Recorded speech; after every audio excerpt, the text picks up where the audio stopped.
नमस्कार, मैं अरुण कुमार मिश्रा, भाषा अध्ययन इंस्टीट्यूट में आपका स्वागत है। दोस्तों, आज हम फिर से असिस्टेंट प्रोफेसर विज्ञापन संख्या 51 के संदर्भ में यूनिट 10 से एक बहुत महत्वपूर्ण चैप्टर लेकर के आपके समक्ष उपस्थित हुआ हूँ और इसमें जो महत्वपूर्ण प्रश्न हैं, उनके बारे में बात करते हैं। आज हमारा जो विषय है, वो नागरिक अधिकार पत्र सिटीजन चार्टर के संदर्भ में। तो सिटीजन चार्टर का उद्देश्य क्या है कि किसी संगठन को पारदर्शी, जवाबदेही और नागरिक अनुकूल बनाना है। नागरिक चार्टर स्कीम सर्वप्रथम 1991 में ब्रिटेन के प्रधानमंत्री जॉन मेयर द्वारा जो है नागरिक चार्टर के 6 सिद्धांत हैं। इनके बारे में आपसे पूछा जा सकता है कि गुणवत्ता, जवाबदेहिता या पारदर्शिता, चुनाव मतलब चॉइस या विकल्प कह सकते हैं आप इसको, विकल्प, रिस्पॉन्सिबिलिटी मतलब उत्तरदायित्व, स्टैंडर्ड मानक और वैल्यू। ये 6 नागरिक चार्टर या सिटीजन चार्टर्स के 6 मुख्य सिद्धांत हैं। इसी सिद्धांतों के आधार पर यह कार्य करता है। 1998 में टोनी ब्लेयर द्वारा पुनः शुरू किया गया, इसका नाम क्या रखा गया, सर्विस फर्स्ट। तो ये भी इम्पोर्टेंट है कि 1999 में टोनी ब्लेयर जो ब्रिटेन के प्रधानमंत्री थे तत्कालीन, उनके द्वारा ये दोबारा शुरू किया गया और उसका नाम रखा गया सर्विस फर्स्ट, सेवा प्रथम। नेक्स्ट है कि नागरिक अधिकार पत्र किस देश में कब लागू हुए, मतलब सिटीजन चार्टर एक्ट का प्रावधान किस देश में कब लागू किया गया। तो ब्रिटेन के बाद ये ऑस्ट्रेलिया 1997 में, ठीक है, बेल्जियम और ब्रिटेन में 1992-91 में, कनाडा में 1995 में, ठीक है, फ्रांस में 1992 में, भारत में 1997 में लागू हुआ, लेकिन ये अब तक अभी भी लागू नहीं है। इसके बारे में हम बाद में बात करेंगे। स्पेन में 1992 में लागू किया गया ये। तो इसको आप नोट कर सकते हैं। ये पूछा जा सकता है आपसे कि किसी भी रूप में, चाहे वो जो है मिलाने के लिए क्वेश्चन दे सकता है या आपसे किसी देश के विशेष के बारे में पूछा जा सकता है, या पूछा जा सकता है कि ब्रिटेन के बाद किस देश में लागू हुआ, तो ब्रिटेन के बाद वो बेल्जियम में लागू हुआ था। नेक्स्ट है,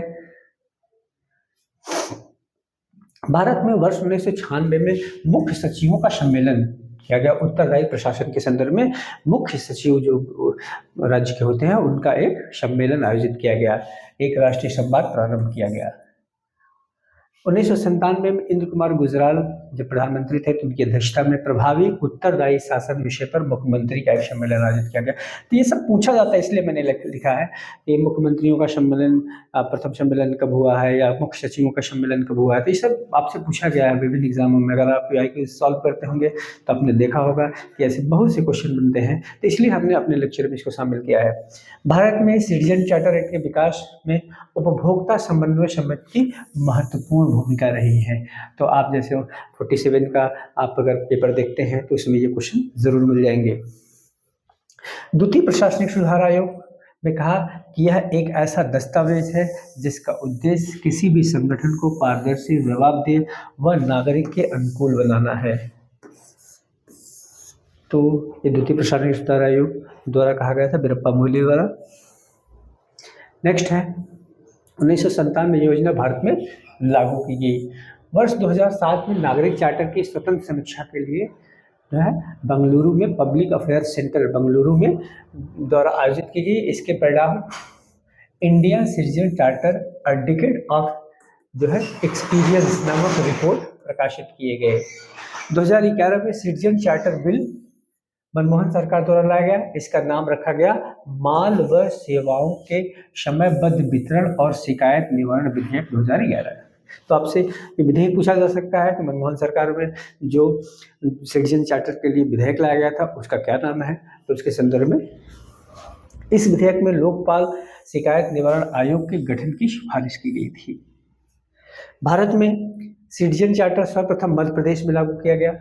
ये इंपॉर्टेंट है आपके लिए कि सिटीजन चार्टर राज्य स्तर पर सबसे पहले कहाँ लागू किया गया था, मध्य प्रदेश में लागू किया गया, लेकिन यह रद्द हो गया, लागू नहीं हो पाया। पायलट प्रोजेक्ट के तौर पर 2008 से 10 के बीच 4 राज्यों में से लागू किया गया।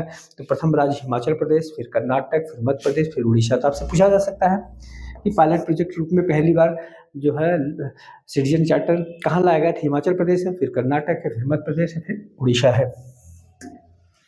आगे है चार्टर आंदोलन के 3 आयाम, बाजारीकरण, निगमीकरण और प्रोत्साहिकरण। तो ये प्रश्न पूछा गया था, मैंने हूबहू इसको लिख लिया, एक ऑप्शन छोड़ दिया है जो उसमें पूछा गया था कि नहीं है, तो उसको मैंने छोड़ दिया है। तो चार्टर आंदोलन के 3 आयाम हैं, बाजारीकरण, निगमीकरण और प्रोत्साहनीकरण।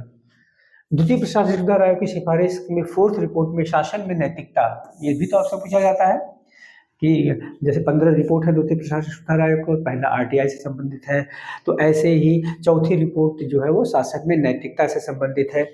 और इसमें सिटीजन चार्टर के प्रावधान सभी राज्यों के लिए समान, इसमें कहा गया सिटीजन चार्टर के प्रावधान सभी राज्यों के लिए समान नहीं होगा। और यही नियम भी है वर्तमान में सिटीजन चार्टर के संदर्भ में। द्वितीय प्रशासनिक सुधार आयोग की 12वीं रिपोर्ट अभिशासन का हृदय में सिटीजन चार्टर मॉडल प्रदान किया गया था। तो अब इस पेज पे आपको देखिए बहुत से क्वेश्चन मिल गए। ये क्वेश्चन मैंने बताया हूबहू पूछा गया था और इसको मैंने एक ऑप्शन गायब करके बाजारीकरण, निगमीकरण और प्रोत्साहितकरण, इसके 3 आयाम को बताया। फिर द्वितीय जो प्रशासनिक सुधार आयोग है उसकी चौथी रिपोर्ट शासन में नैतिकता से संबंधित है, जिसमें सिटीजन चार्टर संबंधी राज्य, ये कहा गया कि सिटीजन चार्टर के प्रावधान सभी राज्यों के लिए समान नहीं होगा।